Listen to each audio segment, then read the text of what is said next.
Yes, they're saying they're ready. Okay, everyone, and welcome to this health insurance benefits meeting. Please let the record show that there's a quorum present. Jesse Hernandez present. Mrs. Brenda Olivares. Present. Mrs. Marybel Robles. Here. Mrs. Katie Farias. Present. Mrs. Mary Silva. Here. Thank you. The time is now 5:01 p.m. on Wednesday, November 19th, 2025. As President, I, Jesse Hernandez, call this health insurance benefits meeting of the Southside Independent School District Board of Trustees to order. At this time, I would like to invite Mrs. Silva to welcome our visitors and guests. Okay. Welcome, everyone. Both, are we online? Yes. And anyone watching us from home? I hope that we're already in the holiday season. I hope that all of your holidays are good and you're going to be busy. Thank you. Thank you, Mrs. Silva. Please note that this meeting is being held and has been posted in accordance with Government Code Chapter 551, State of Texas Open Meetings Act. And now we will move on to our presentation on the health insurance benefits. Superintendent? Yes. So now, did you want to go to closed session? My mistake, yes. We'll be moving on to next time, which is our item 4, which is our closed meeting. The board's going to adjourn to a closed meeting in accordance with the Texas Open Meetings Act, Texas Government Code 551.071, to consider the following. Item A, pursuant to Texas Government Code Section 551.071, discussion with the attorney regarding legal issues related to the procurement of and/or contracting for district medical insurance. The time is now 5:03 p.m., and we will not be going into closed session. Thank you.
Okay, good evening, everyone, and welcome to this regular called school board meeting of the Southside Independent School District.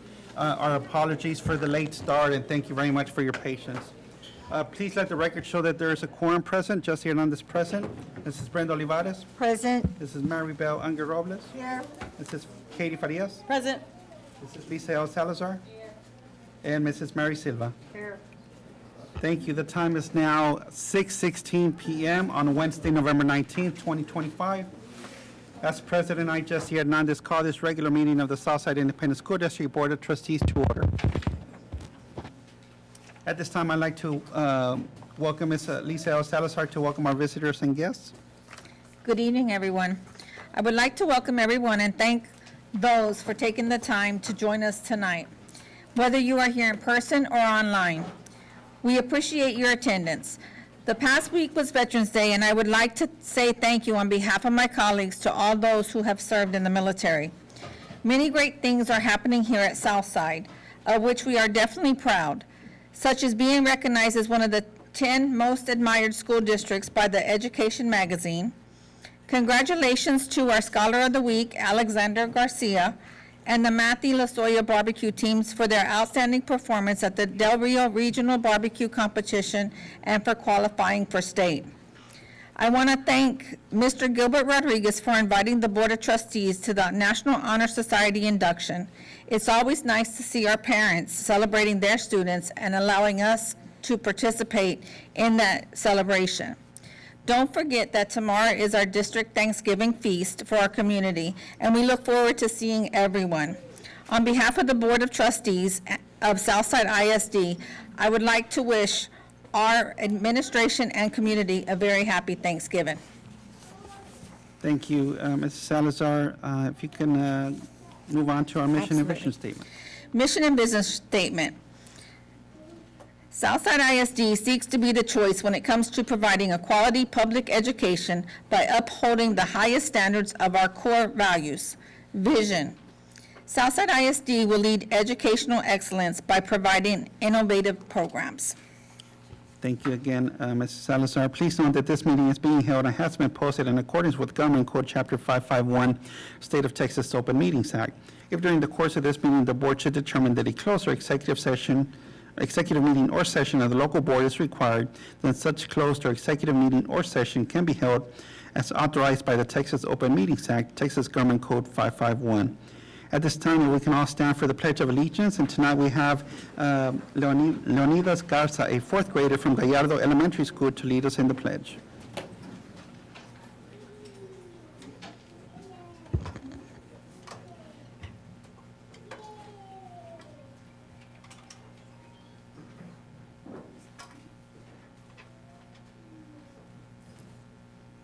Forward, march.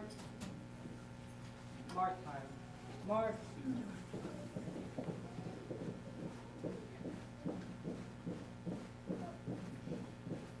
Color guard. Oh. Freeze there. Arm.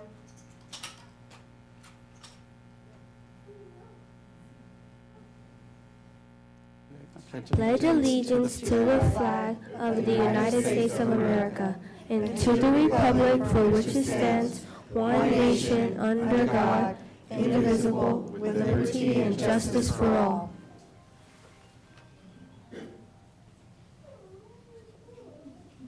Order. Arm. Mark time. Mark. Forward. March.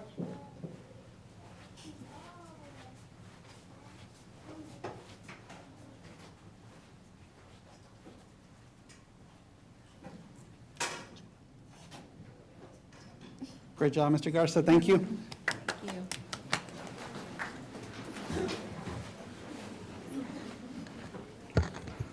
Okay, moving on to item 3 on public comment, and today we do have some public comment. I'd like to invite Ms. Silva to lead us into public comment. The board will not now hear comments from those persons who have signed up to speak. Pursuant to board policy BED local at regular board meetings, the board has allotted the public comment regardless of whether the topic is an item on the agenda posted with notice of meeting. Individuals who wish to participate during the portion of the meeting designated for public comment must sign up before the meeting begins and shall indicate the agenda item or topic of which they wish to address.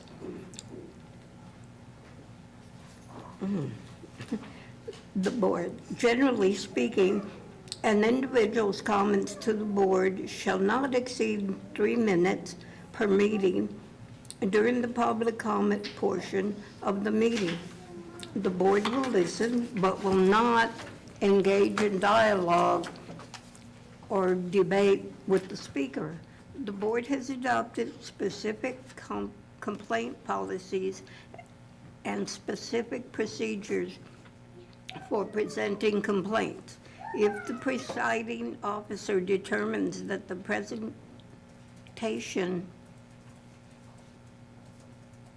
during the portion of the meeting is a complaint, she will respectfully ask the person to stop speaking and to use board-adopted policies and procedures to have the matter heard through appropriate channels. The board expects all members of the audience to behave in a polite and orderly fashion during this and all other portions of the meeting. Speakers who use profane, obscene, threatening, or abusive language will be ruled out of order and asked to discontinue their comments. Disruptive conduct will not be tolerated. Thank you very much, Mrs. Silva. At this time, I would like to invite Ella Nash to the podium for public comment. Good evening, Ms. Nash, welcome.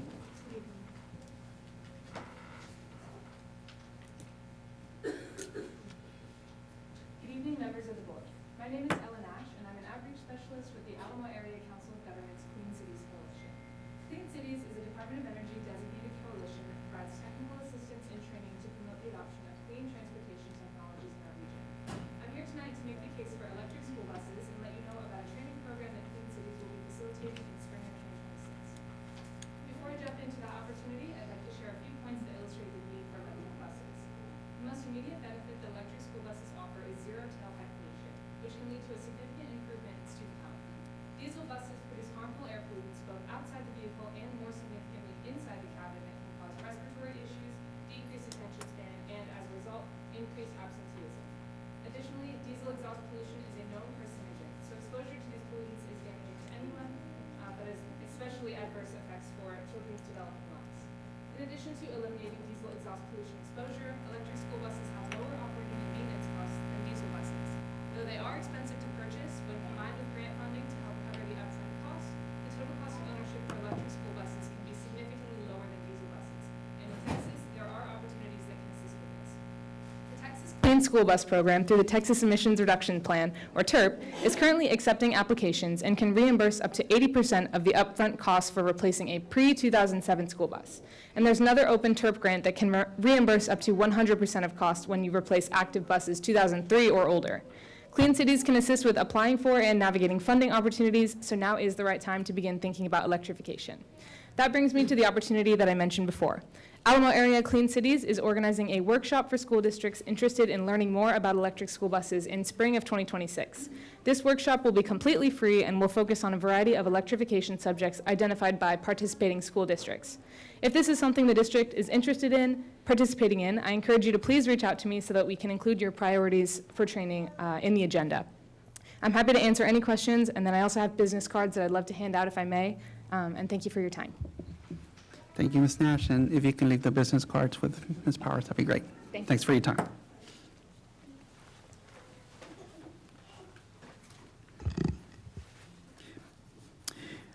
Okay, and that concludes our public comment for today. We'll move on to item number 4, which is our consent agenda. And please note the following items, A through F, make up the consent agenda, which consists of routine and non-controversial matters that will be approved in a single vote unless a board member requests a separate discussion on a specific item. Trustees have had the opportunity to review all supporting documents related to these items prior to the meeting. At this time, do I have any items that the board would like to pull, or do I have a motion for approval of consent agenda items A through F? I'll make a motion to approve a consent agenda A through F. Thank you, Mrs. Salazar makes the motion. Mrs. Farias seconds. Mrs. Olivares? Yes. Mrs. Shango Robles? Yes. Mrs. Farias? Yes. Mrs. Salazar? Yes. Mrs. Silva? Yes. I just Hernandez, yes, motion carries. We'll move on to items 5, which is presentations and information. Subsection A, our first presentation is Campus Student VIP Award winner. Superintendent? Good evening, Board of Trustees, staff, and community. This evening, we're proud to recognize students who have gone above and beyond in their attendance, conduct, and academic performance. Joining us to present these outstanding students is Ms. Gallego and Ms. Orozco. Good evening, Ms. Gallego, Ms. Orozco, welcome.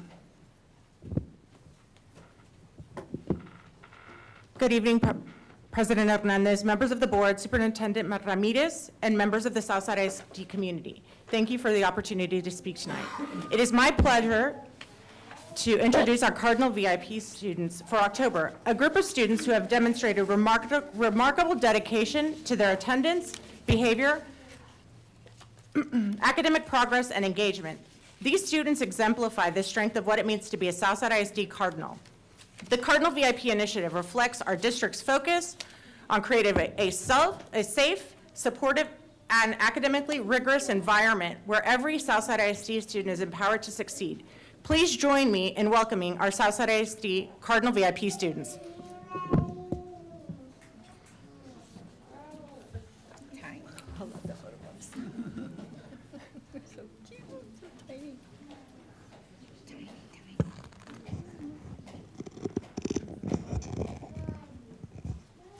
Okay, for Menchaca, we have Damian Bosmans.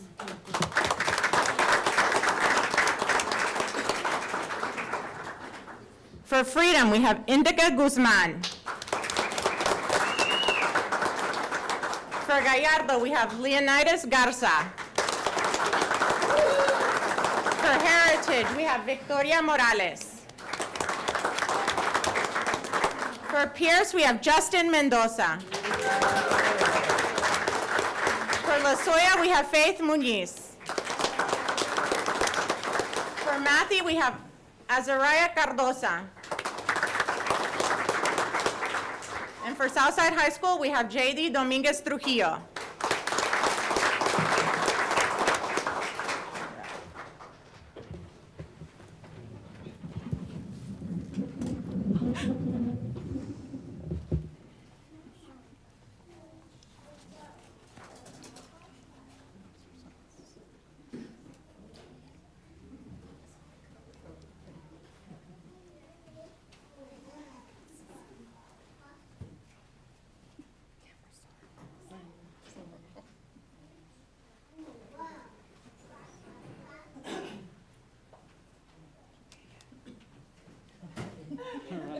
Congratulations. Good job, guys.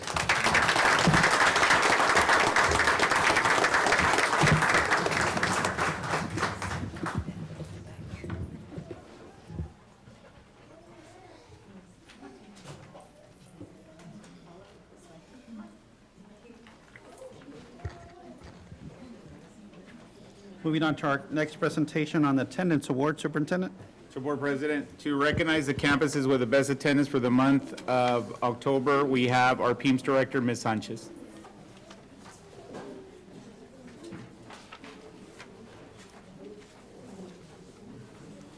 Good evening, Ms. Sanchez, welcome.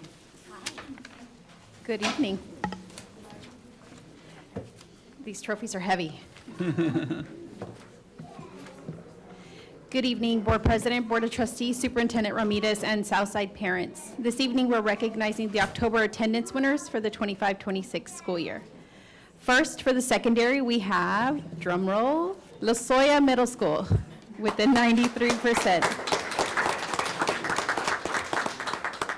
Next, for our elementary, we have Pierce Elementary with a 95%. Congratulations. If we can get our principals up here for a picture, that would be great. I'm going to hand y'all this before. Look like Emmys. Can y'all get in the center, guys?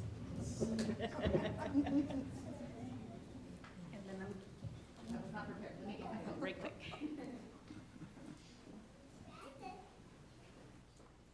Virtual picture.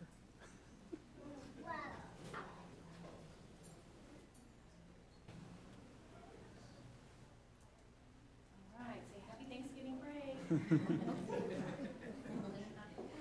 Thank you. Congratulations.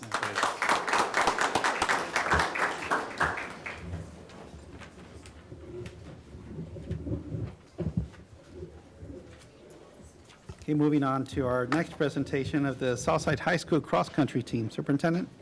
Mr. Board President, our girls and boys high school cross-country teams had an outstanding season, earning accolades at both the district and area levels and qualifying for state.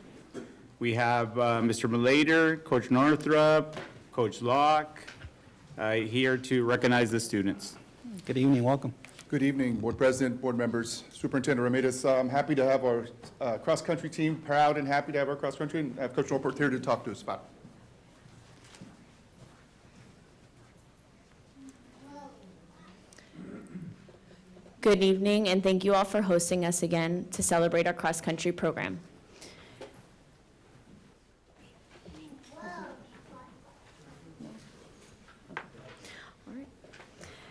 We hope to continue growing as a program and encourage future Cardinals. Thank you to those who have cheered us on throughout this season, especially our parents who wake up extremely early for practices and meets for their kids to compete.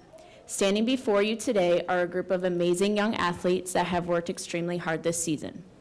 Senior Serenity Williams placed 4th and is first team All-District and All-Academic, District Team Champion and Region 4 qualifier.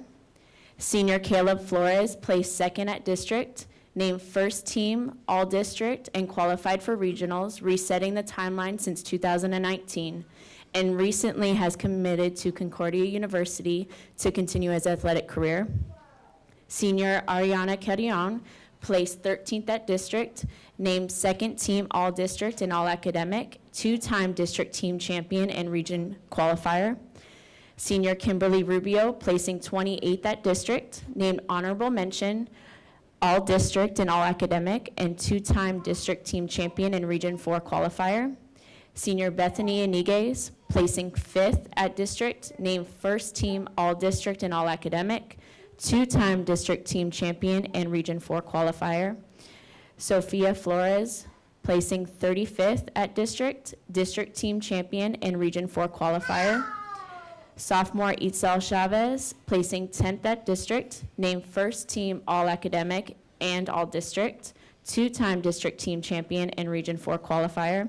Sophomore Emerald Aguirre placing 1st at district for the 2nd year in a row, 2-time district MVP, named first team All-District and All-Academic, 2-time district team champion, placed 13th at regionals and competed at the state, finishing 25th place, beating her last year's time by exactly 1 minute.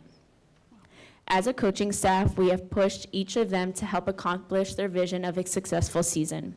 We are proud of each of you and look forward to your future success, whether it's continuing here at Southside or moving on to your next chapter. You all deserve all the recognition you have received, and we hope these memories will stick with you long after you graduate. Remember, you have helped establish the expectations of this program, and your mark has been left. Thank you.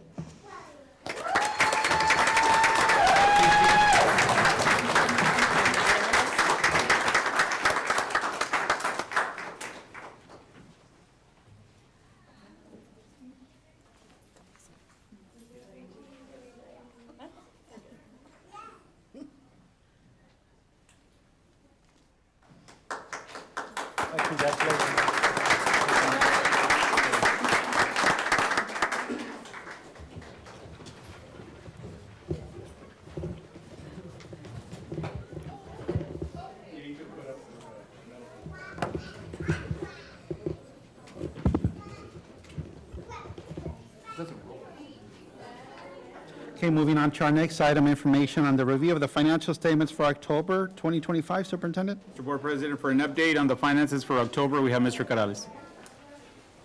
Welcome, Mr. Carrales.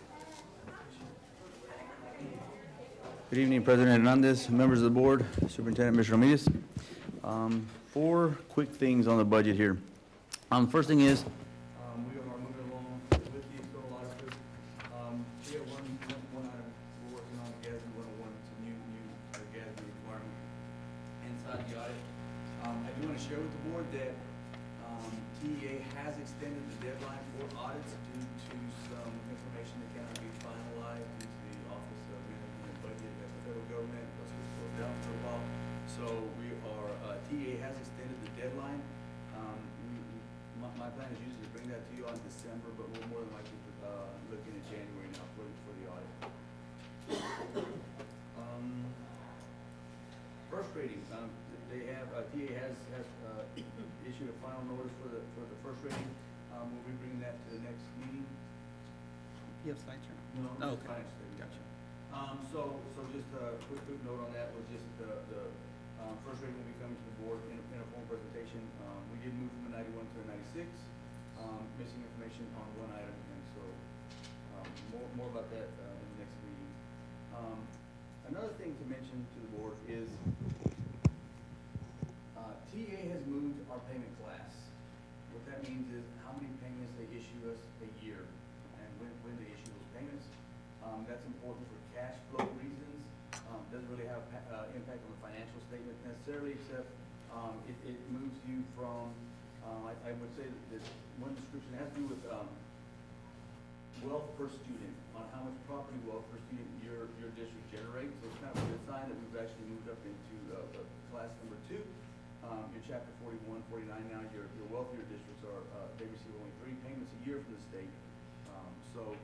We moved from 10 payments to 8 payments, and the importance of that is simply that cash flow becomes very, very important, and how much money we have in savings becomes very important, because we have several months throughout the year, December, January, February, and March, of those 4 payments in a row, we will not be receiving a state payment, which means we rely on our property taxes at that point in time.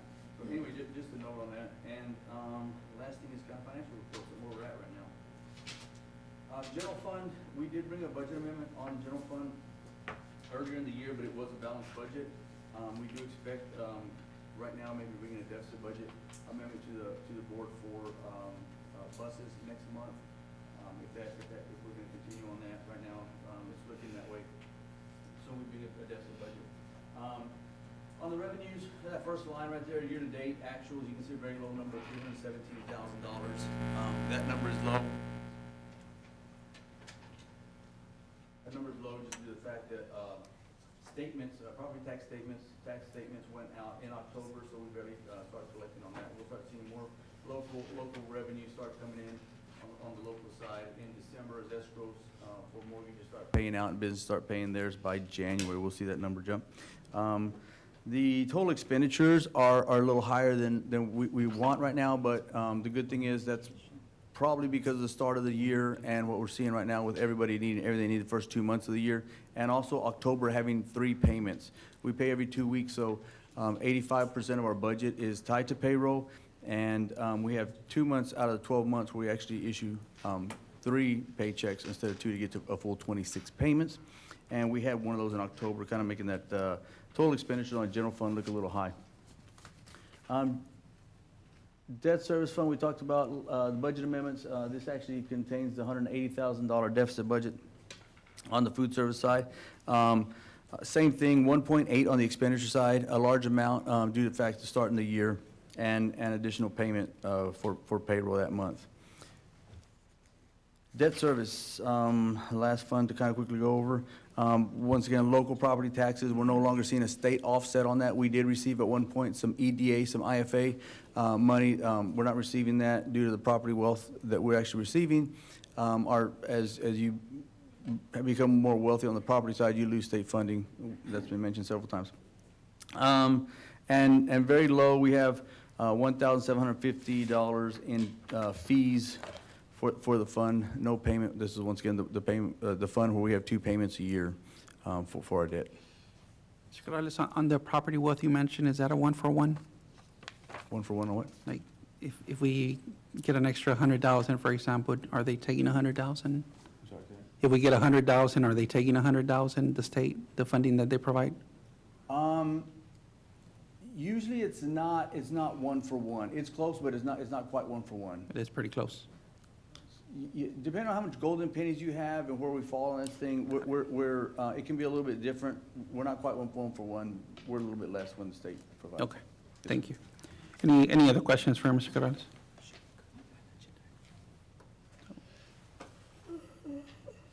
No? Okay. Oh, I just have one question. No, I was just looking at the day, you mentioned that they extended the, for TA for the, For the audit, yes, ma'am. They did extend the deadline for audits. so, I don't know, I was just looking on here at the submission dates. Are we having an initial date, or they're just doing one? Because all I see on here is the mid-year resubmission in February. I'm just curious. They did move the deadline to February.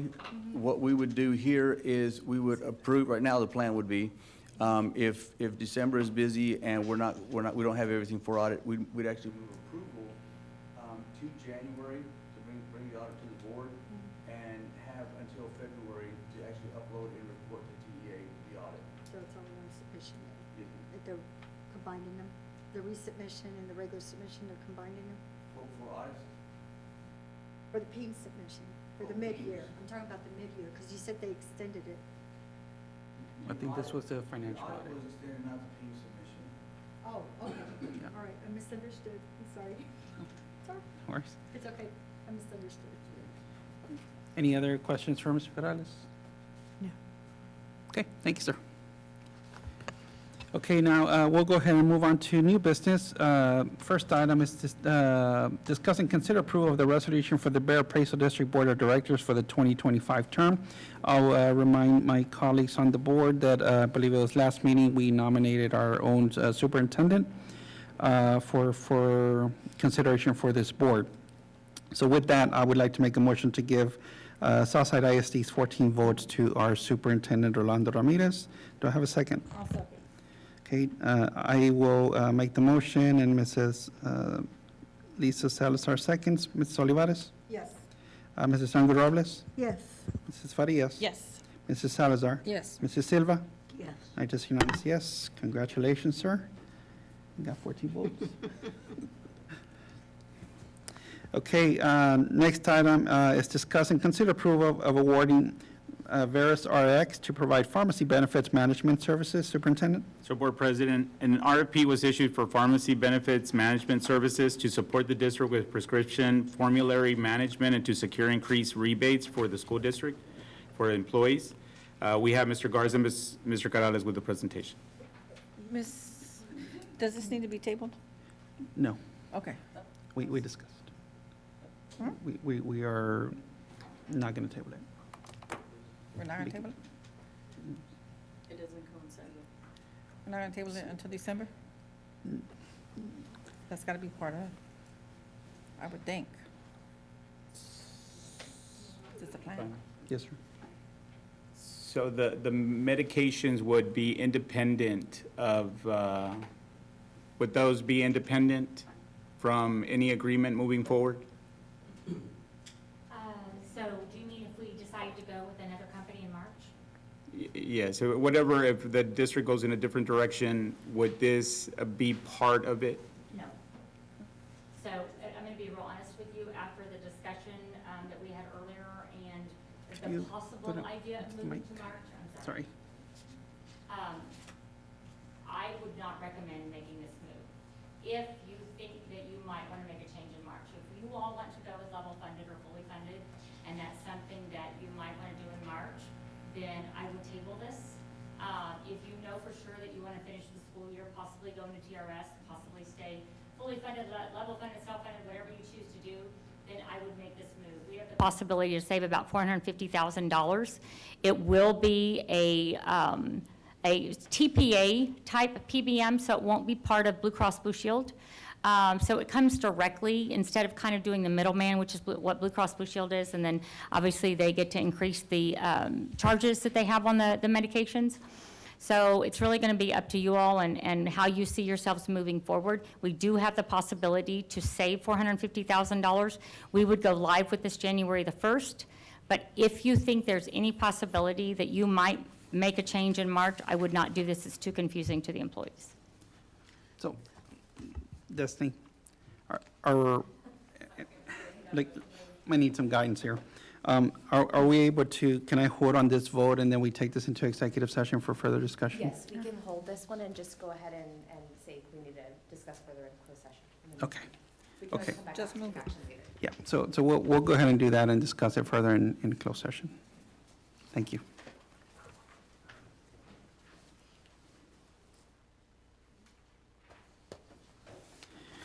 Okay, we'll go ahead and move on to our next item, discuss and consider approval of executing agreements with PBK Architects, RVK Architecture, and Huckabee and Associates Incorporated to provide architecture and engineering services on an as-needed basis. Superintendent? Mr. Board President, a request for qualifications was conducted for architect engineer services in order to establish agreements with architect engineer firms should the need for their services or expertise arise. We have Mr. Garza and Mr. Monreal with the presentation. Welcome, gentlemen. Thank you. Thank you, Board, Mr. President, and Mr. Ramirez, board members, staff as well, and members of the community. The Purchasing Department did advertise a request for qualifications, resulting in receiving 20 responses. The evaluation team individually scored these responses, and the Facilities Department is recommending awarding to the top 5. We did coordinate with our attorneys to help draft these engineering-type contracts. So we're requesting execution of contracts with PBK Architects, RVK Architecture, and Huckabee Associates. And Mr. Monreal is here present. Thank you. Any questions for Mr. Garza or Mr. Monreal? Ms. Salazar? So I have a lot of questions. First and foremost, this is on an as-needed basis. I mean, how do we approve something like that without a project list, an amount? You know, you're asking us to kind of just throw it out there and let you use these architects, but you're not telling us what it may cost us. Can I? So the structure that y'all are going with under this kind of a dynamic is something that's being adopted by school districts, and what you're creating is a pool of professional service providers. Okay. So what that looks like is you would get them under what we call a master agreement. It's just an overall agreement that doesn't talk about fees.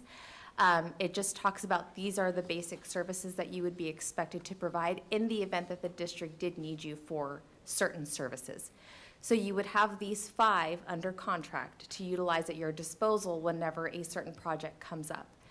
Now, in conjunction with that master agreement, you would have separate service orders that can be executed on an as-needed basis.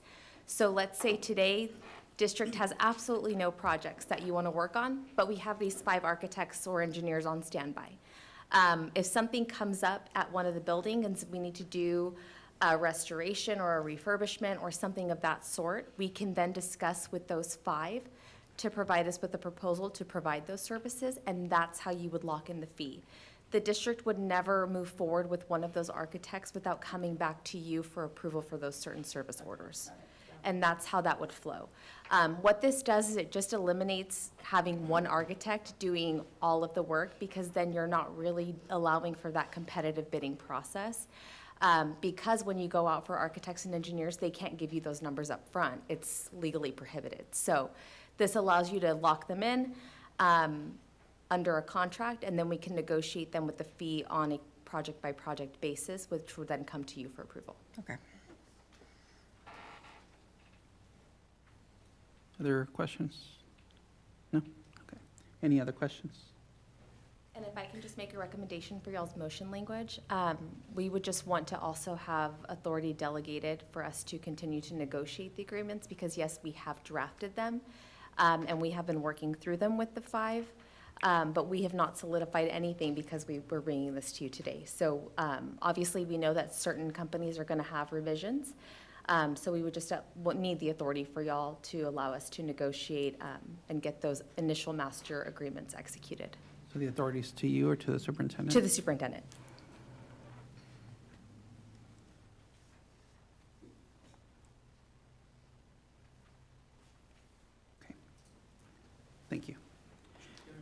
question. Make that. Huh? You want to make that motion? Sure.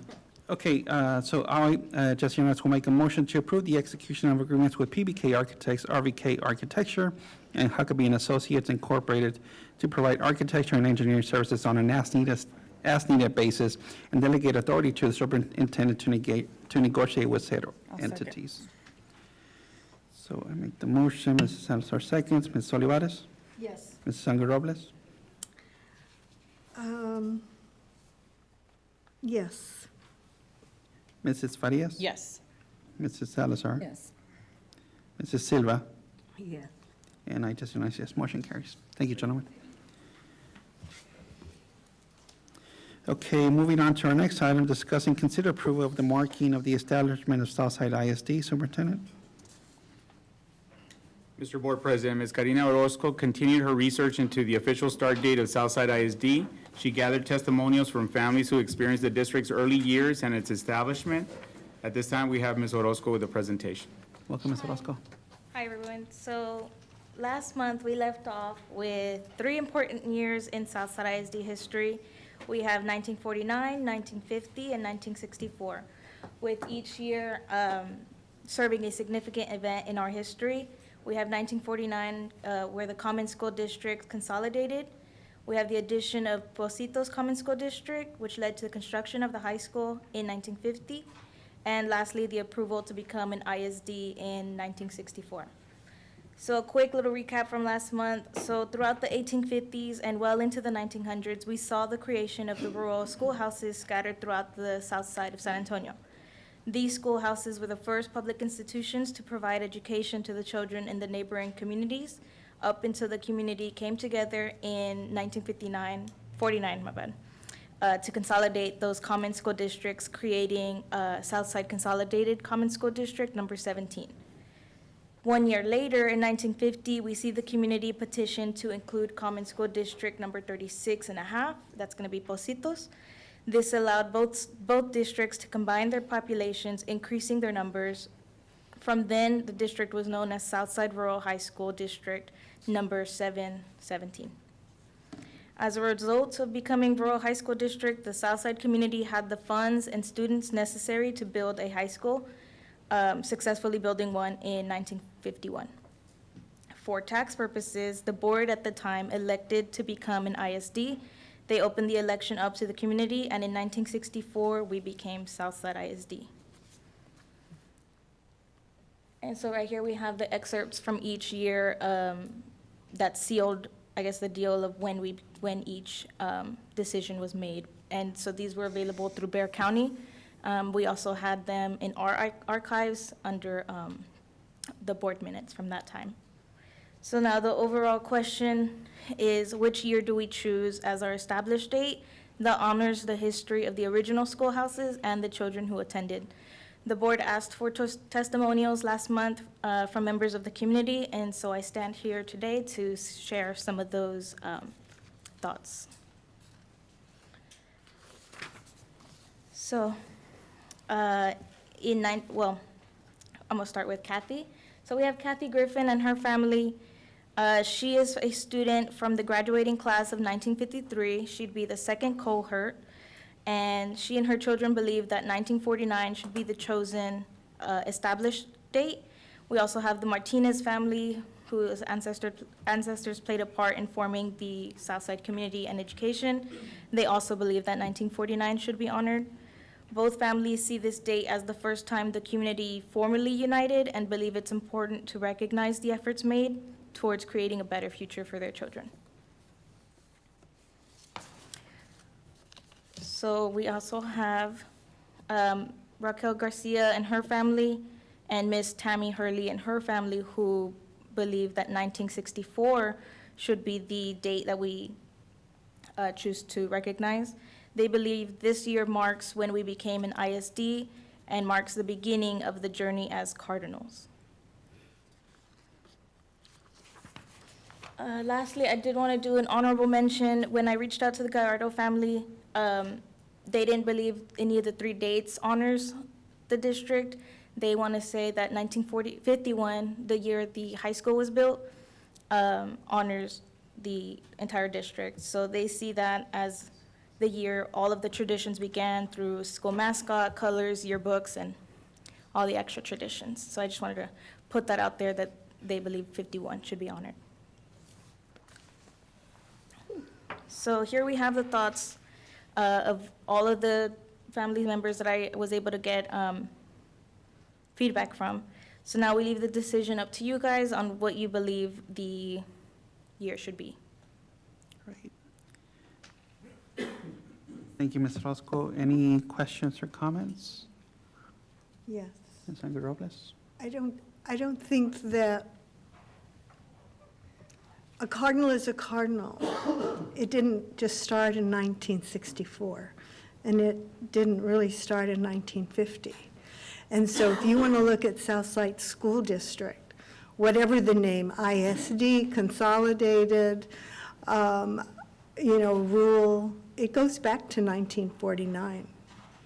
And I think that was the beginning of what we now know as a successful Southside ISD.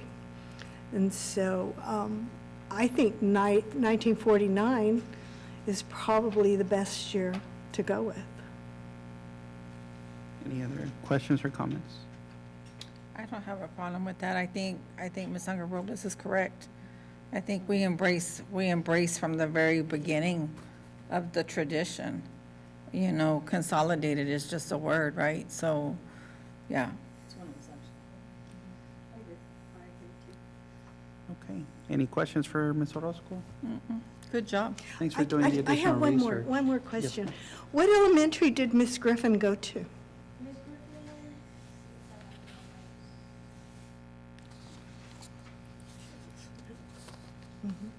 I don't know who she is, or Miss Smith. I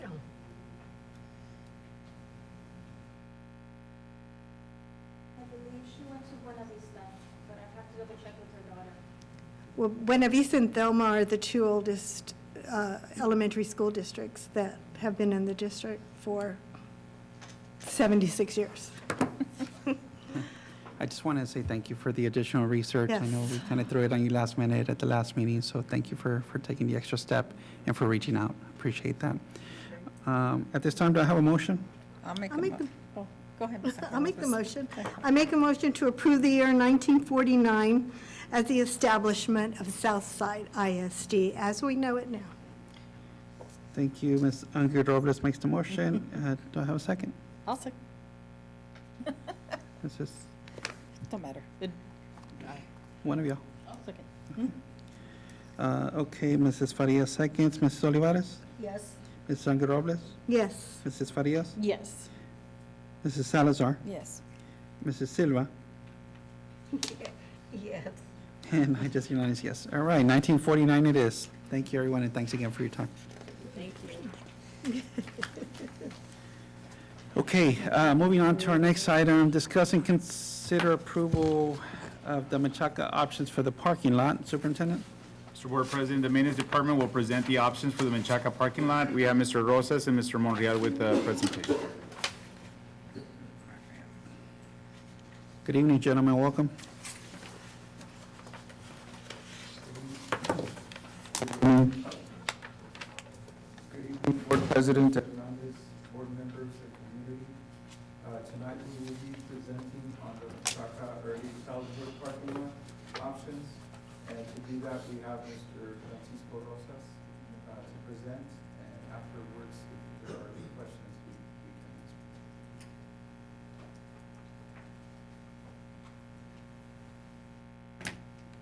Good evening, ladies and gentlemen.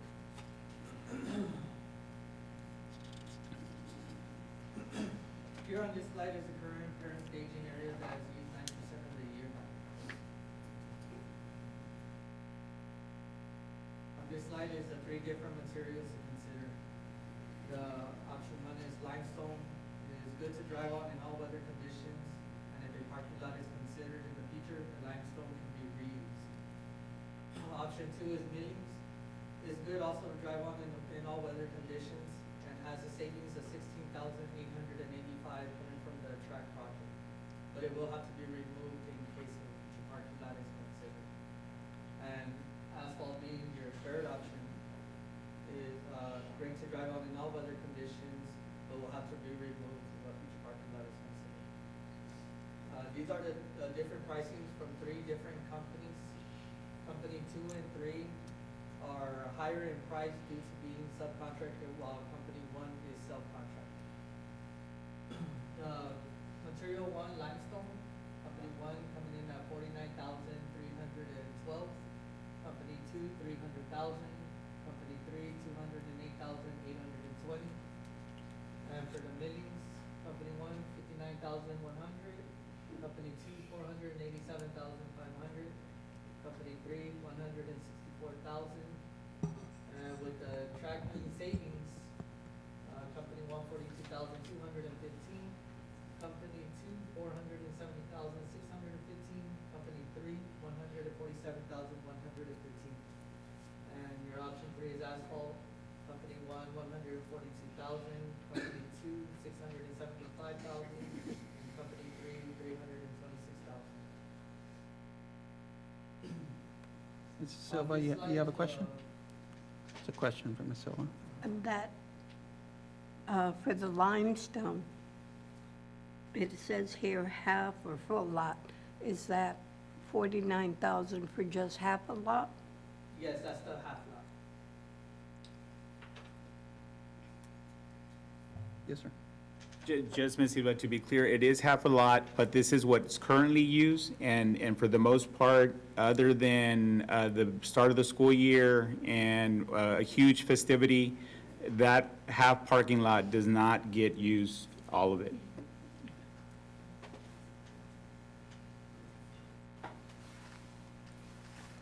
Here on this slide is the full parent staging area, and this would only be used for your first day of school, parades, large events, and last day of school. The same thing, company 1, 2, and 3, the different materials, the limestone coming in at $74,787,000, company 2, $525,000, company 3, $291,405. The millings, $83,315. Company 2, $826,000. Company 3, $186,000. And from the savings, company 1, $66,465,000. Company 2, $808,115. Company 3, $169,115. And for the asphalt is $309,900. Company 2, $1,250,000, and company 3, $398,000.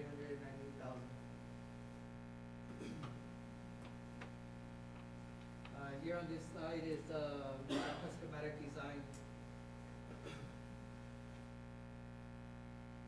The turnkey estimate for the full parking lot is $2.5 million, and that includes the civil engineer services, the geotechnical survey, the permits, designs, going for RFP, and it gives you 336 additional spaces and 8 ADA. On this slide here, this is the half parking lot schematic design.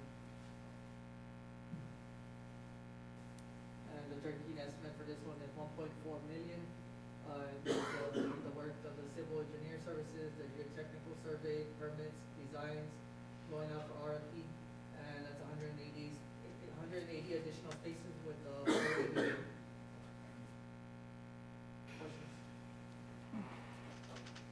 Any questions for Mr. Rosas? I have a question. Alejandra? You talk about, back to the turnkey. Can you go back to that slide? That one will do. That's fine there. Okay, so you talk about civil engineer service, geotechnical service, permits, design, RFPs. Where is all that coming from? Because we had already talked about this a couple of years back when we were talking about looking at this through TxDOT. Whatever happened with that? When we were asked to do the TxDOT traffic study, it was conducted as part of a request by the board back in that day. Okay. We didn't move forward with it. We still have it. It's still usable.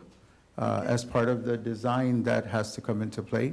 So we've already made that expense back in the day, so we don't have to spend on that necessarily, the traffic study. But to put the design together for the traffic study, this is an engineer's schematic. This is not the official design, it's a schematic design. For him to accomplish this design, we needed to do the traffic study. So that's why we don't necessarily have to do another traffic study so that cost is not built into that price because it's already been expensed. What about the permits? You need new Permitting, permits? when you do the next phase of design, we do as-built designs. Those then go to the city, and then that's where you present your plan, your official plan that you want to go with, and there's where they tell you, okay, this is the permitting for your design, depending on what you submit. And the to- geotechnical study? The geotechnical is to determine the soils, samples of the earthwork that's there, because they're going to tell you the depth that you have to dig and to make sure that that parking lot won't sink at some point. There will be variations on asphalt at some point, but that report will come back to tell us exactly how much to dig based on that report, the So when we geotechnical. were talking about TxDOT and all of that, geotechnical studies never came up. No, ma'am, not at that time. Why not? What is the difference between what we've been talking about a couple of years back and now? What changed? In order to determine the traffic flow of the in and out of Menchaca, of course, we go back to when Menchaca was built, there was, that property in the front was not our property. Had it been our property, it would have been combination of the Menchaca and that front property to determine a traffic study then. It wasn't. So when we purchased the land, now we had to require, as the board requested, that we do a traffic study, which we did. Now, we're not building on it, we're not doing anything on it, but in order to do something there, now it becomes a geotechnical report, will be secondary now. Just to lay the gravel, the limestone, and the asphalt and all of that? No, ma'am, they will bore down into the earth, take samples out, send them to a lab. The lab will determine how much limestone, bedrock, and all that is in the soil. They will then come back with recommendation to say to the engineer, this is how much you need to dig, whether it's 10 feet, whether it's 15 feet, whether it's so many feet that you have to dig, so that that foundation will stand the tests of time as the cars drive on there. But that's only to make it a paved parking lot, correct? Yes, that is correct. So the limestone, you don't pay none of that? So we need a geotechnical study to put the No, limestone? No. That's only for paving. That Okay. gives you the paved So parking lot. that's not included in the price that you put up there, correct? Just for the limestone, nothing needs to be done other than my team would spread it out, and then the company just comes in and lays it over, and nothing else is needed. That is the price that we were given. So we would still need a permit to do that? Not- To spread the limestone? No, ma'am. No permitting under option one, or, I'm sorry, option three in this case. We would not need to go permit, because So- we're not building anything other than just spreading Just limestone. spreading the limestone? So if we want to do limestone and we want to do half, that's the 49K price. If we want to do a full, that's the 74,000. Yeah. And no permits or anything are necessary. Okay, because when you go to the next one, it talks about geotechnical studies and Right. all of that, and so it's kind of like I thought I was right in there. La La Land. No, that, You asked the yeah. question. Civil engineer Where did I services, lose it? geotechnical permits. We Yeah. don't need any of that then. No. And That's for, yet, that's this is for, included in the price that's being quoted to us of whatever, 2.52 million. that's for a full parking lot. That's probably what should have been explained. Yeah, Yes. And that's concrete, correct? correct. Yeah, that's, yeah. This parking lot that's being presented at that price is asphalt. Oh, that's Concrete curbing, things like that, but the actual parking would be asphalt at this particular price. If you do concrete, are you thinking another million, right? Yeah, concrete all the way would be more. It's- Thank you. Yes, Any ma'am. other questions? Salazar? Does anybody else want to go first? Because I have quite a few. I don't have questions, but I just have a comment. Well, I'll ask Nevadas. a question. So back to where you have the listing, whether it be for the full or the half, you can go back to slide. I just had a question about, back to the totals, right there. Okay, so you have on there the track millings and the savings there. How does that play into what we're doing with the track? We haven't made a decision. So I'm just curious, how can we get that information if we haven't even decided what we're going to do? So if I may, yes, sir. The likelihood of the track is that there's going to be a dig, whether it's 2 inches, 3 inches, whatever it may be. So that's what we're taking into account, 2 inches. And also, I'm just going to say that for us on the board, I don't know how you all feel, but I passed by a couple weeks ago, there was an event at the school, and the parking lot was packed. There wasn't as many cars on the side of the road, but I think it's something we need to consider, possibly just doing the whole parking lot, because, we're going to have many more events, and our district is just growing, so there's going to be more families coming in. Halloween one, and from what I understand, they had an accident right there because they're outside. Yeah. And people are trying to come in and all, but Are you it's supposed to suggesting pour that- tonight, so we're not going to use that parking lot tomorrow. Are you suggesting the $2.3 million? No. No. The Port 74? If we're going to do that, let's finish the track. Yeah, no, it's just an observation, just what I'm saying, that I noticed that the traffic, there was Yeah. a lot of cars there, so just something to think about. So I'll piggyback off of that. So I picked up my kids at La Soya, a couple years ago, and we park in the field over here. And even at the high school over here, we're parking in the grass and all. And I always think we never have enough asphalt anywhere around. But I've seen cars here at the high school and even, in the past at La Soya and stuff, parking where they get stuck, or when they try to move out, it's spraying mud behind, the person. I would love to do the whole parking lot eventually. That would be, I don't know if we can do, look, anything's going to be better than what we have right now. I'll say that. Anything is better than what we have now. But in the last couple of meetings that we've had on this, when it comes to the millings and, even the limestone, we run the risk of liability, I think, when it comes to cars getting, if there's enough rain or anything and they pull out in some of those big trucks or whatever, you run the risk of damaging cars behind you if it gets caught. So to me, yes, I would love to do the whole thing, because I think eventually we could use it for other things. But I know we do have the track issue coming up, so anything is better than what we have right now. But I do think at least the asphalt, to me, at least half of it,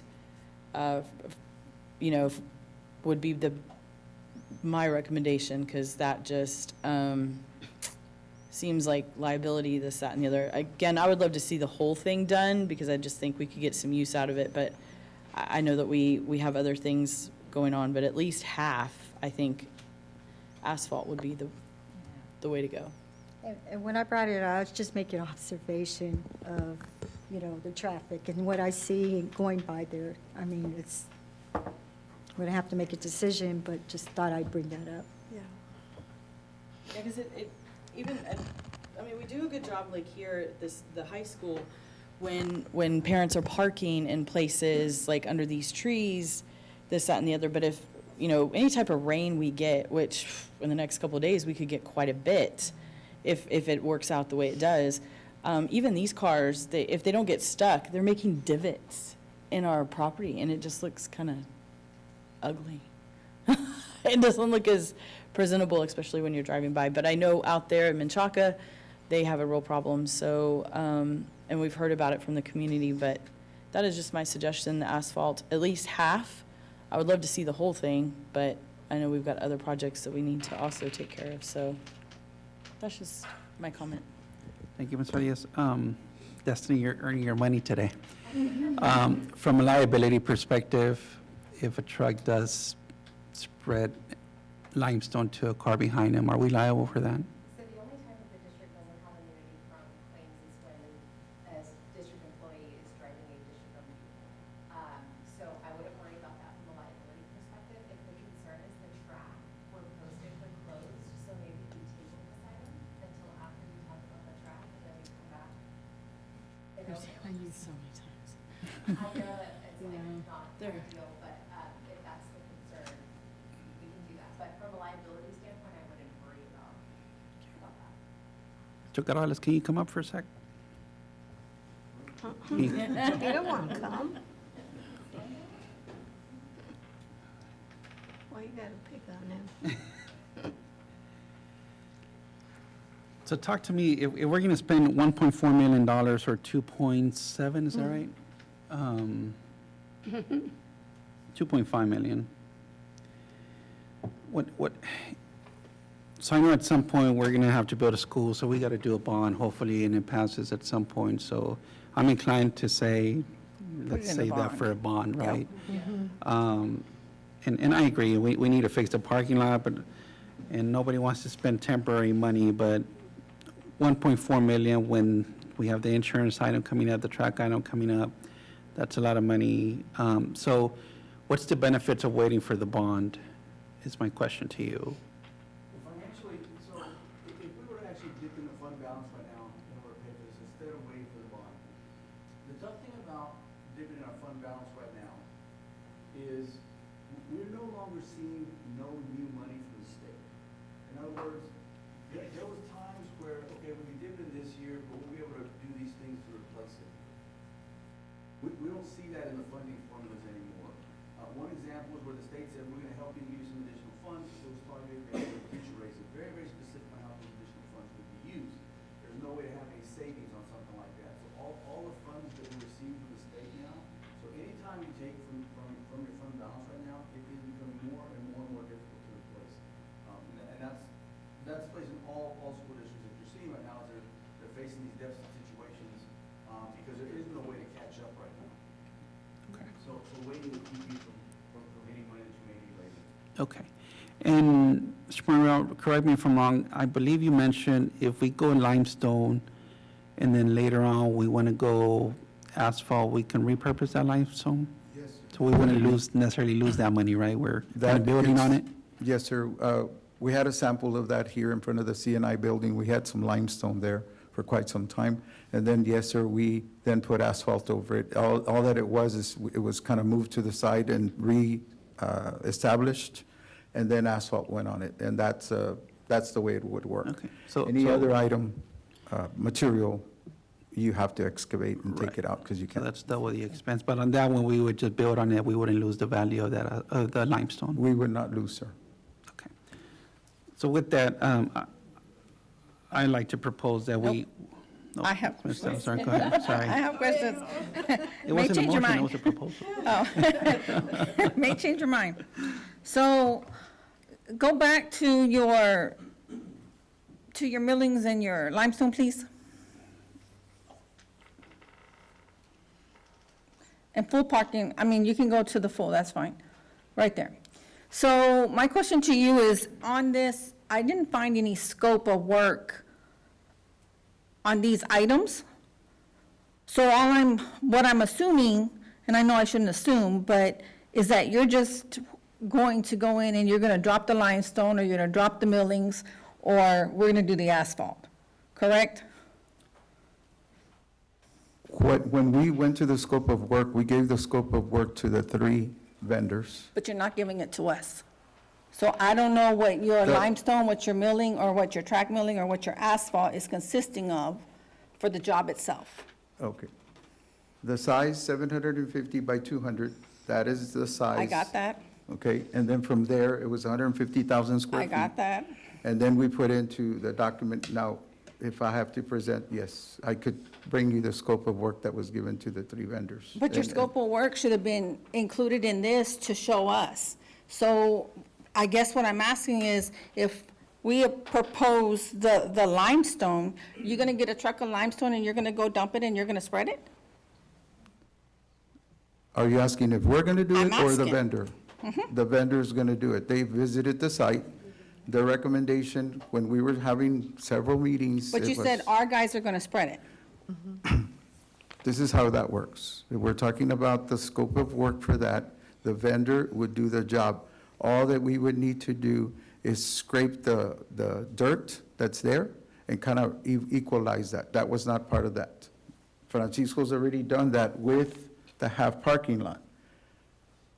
That view you see there is because we had to straighten it out and level it. And that's what we can do with our equipment. So that expense is not part of, we wouldn't spend money on that. And we've already done some of this internal. So Now, I guess okay, so let me piggyback on the next question is this in a flood zone? Because we talked about standing water. no, ma'am, we're not going to mess with the culverts that are around. I don't know if this pointer would work or not. Oh, well, it doesn't. Show me where they are. But as you look down here, this is the culvert, so your flood zones and all that, this is your drainage, right? Yeah. So all your water kind of drains into this. So it would not necessarily affect the limestone that we would do in here. Now, if it rains, but, you know, the water would flow on the culverts. So we're not touching the culvert. That's why we only went to a certain footage. It doesn't show real good in the picture, but where the black line is in there, there's like a border. That's how far we would go. And what's there right now? Is there anything down there? There's just nothing, right? We don't have anything down there, like at Menchaca right now? What is? Nothing, Okay. No, it's just the dirt, the soil. And that's what we kind of, there was some grass, and as it wore out, we had to level it. And Francisco and his team have the equipment to just level. And that's how we've been able to maintain and do as best we can. So you're not building up on any of these products, right? On the limestone, on the millings or anything, you're not building that up with base, 2 to 3 inches, 2 to 4 inches, 3 to 8 inches? It would just be 4 inches laid on top of what's existing right now. As you can see in the picture, it's already showing where everything that we scraped off, and it's just pure dirt. We would just lay on top and that's it. Or not as the company will. It would just lay 4 inches on top. So is that- Whatever you choose. And it wouldn't be hot asphalt only because you're not digging Right. down into the ground to put the hot asphalt. Right. It'll be cold laid. So it'll be just your regular cold asphalt that you would just lay on top. 4 inches. Any of those that you're gonna choose, it would be the 4 inches that you have to put. Right. Thank you for saying that, because that is the truth. The other thing is I know that millings, you can lay asphalt on millings. So maybe not the track millings, but the road millings, you can actually asphalt over that with the base being under that. I mean, that might be a So, quick fix. so that would be a quick fix, but it's also a reasonable fix as far as price. So what's So the that's food for durability thought. between the millings and the limestone? The millings you can. It's like gravel, very Yeah. light gravel, specifically to that. It's real thin, real small. Gravels, you have small sizes of gravel that are loose. You can try to compact, you can, but eventually as cars go on it, they can become loose. As rain soaks underneath, they can lift them up a little. And the millings? Well, the millings, that's what that would be, on the millings. The limestone is the limestone, all it becomes is like a gravy, like a little stew kind of little thing. It lifts the dirt in a sense. You look at it stewy, and cars can get dirty. That's all that would happen.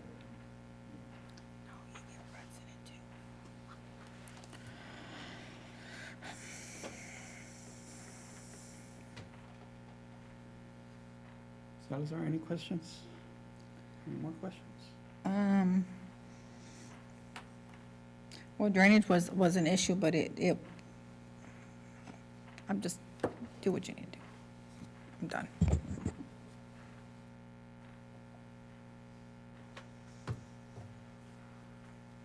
May I say something, sir? Yes, sir. If you put millings down and then asphalt on top of it, that is not gonna be per code, because we have to follow certain codes. So then we get into more engineering things. That would become it, you know, if we were to go down the line. You have to remove it and then excavate into the bottom, and then have more base. You're still gonna have to come and put lime base underneath. Per code, is that what you're saying?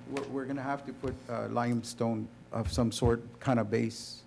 Our track has base, all parking lots have the base underneath it.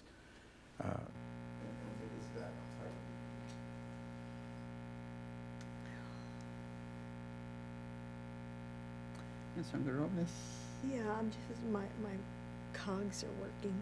So if we wait for the bond, if we come to that, since I've never worked on a bond before, you would have different sections in your bond, right, to pass? And so, We could do one all in or one section by section? section by section, because if you're gonna include anything athletic, it's not gonna go. But this wouldn't be athletic. It's not gonna go. Yeah, so you can do one. So we either take care of the tracks now and put as much money as we can into that portion of the parking lot for Menchaca, and build up funds there to do everything that needs to be done without having to go into the fund to get money, or say, well, you know, we just don't, you know. Do you see what? I'm not following. Okay, so right now, we're gonna do whatever we can, right?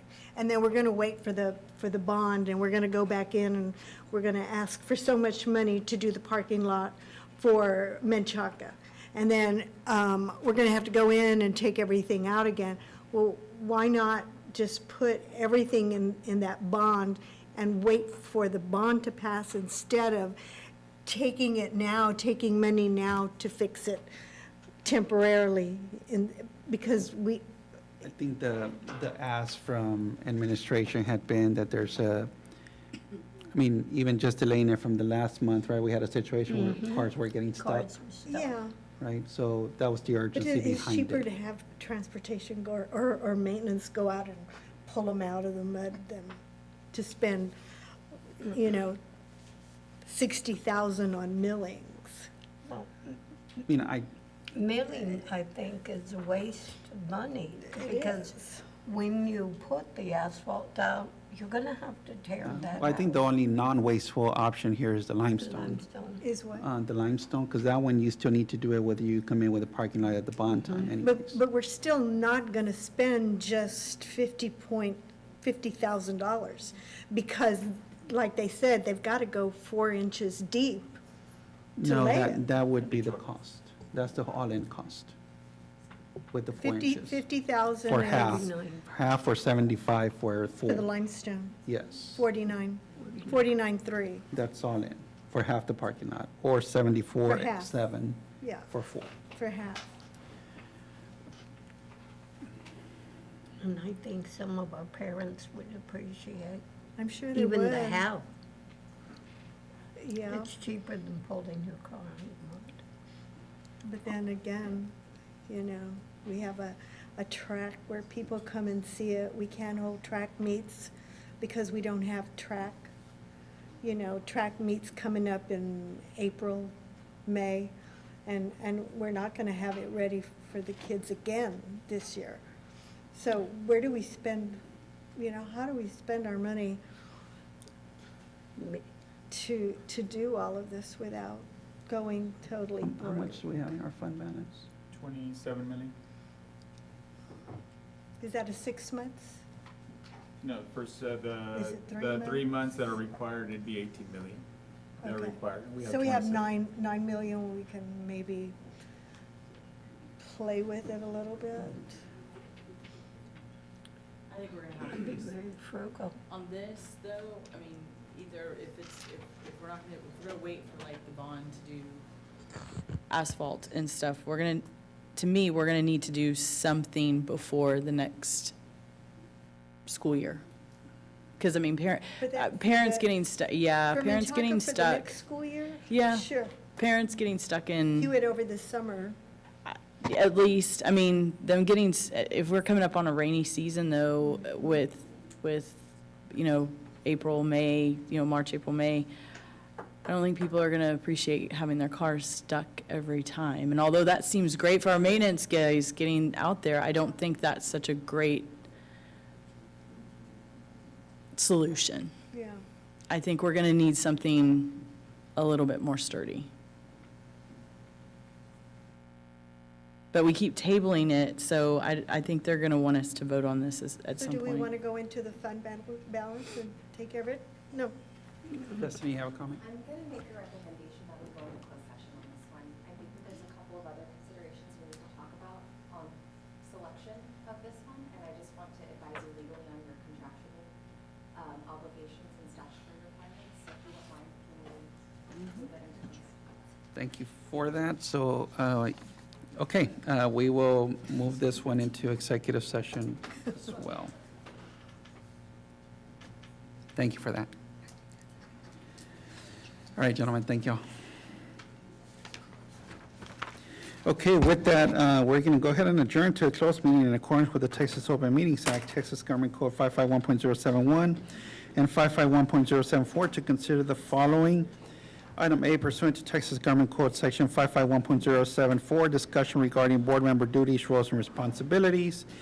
Item B, pursuant to Texas Government Code 551.071, consultation with legal counsel regarding legal issues concerning the status of and contract for the athletic tracks resurfacing project. And do I need to list the other two items, Destiny? Do I need to list the two new items? Okay, item C, discussion of, bear with me.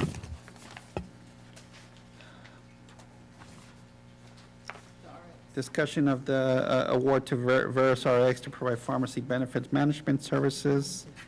And item D, discussion, the approval of the Menchaca options for the parking lot. At this time, the time is now 7:33 PM and we are in closed session.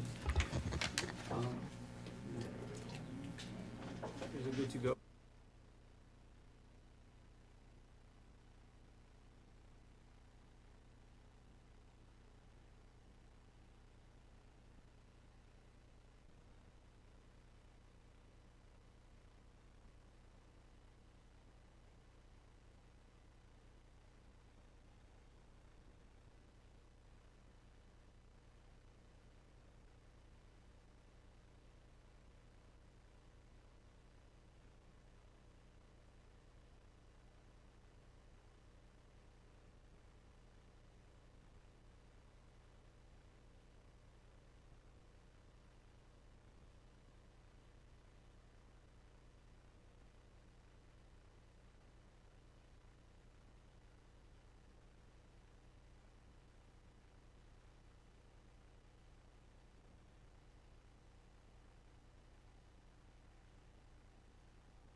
Okay.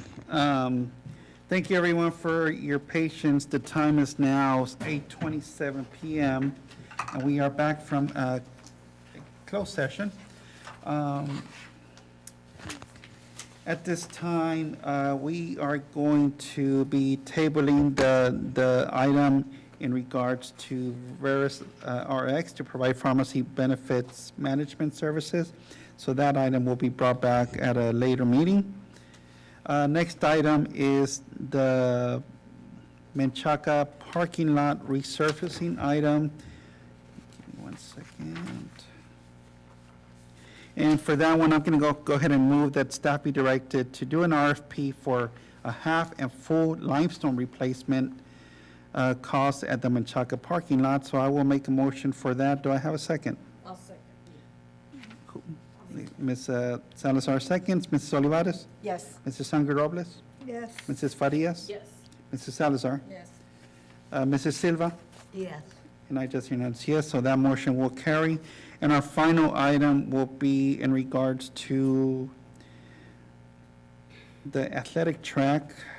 Bear with me. And for that item, I just will make a motion to approve what was discussed in closed session in regards to the athletic track resurfacing project. Do I have a second? I'll second. Okay, Mrs. Olivares seconds. Ms. Olivares? Yes. Ms. Sangre Robles? Yes. Mrs. Farias? Yes. Mrs. Salazar? Yes. Mrs. Silva? Yes. And I just announce yes. That motion will carry. At this time, I will make a motion to adjourn. Do I have a second? I'll second. Salazar seconds. All in favor, say aye. Aye. Okay, the time is 8:29 p.m. We are adjourned. Thank you, Destiny. Have a Thank you. good evening, everyone. Be safe getting home.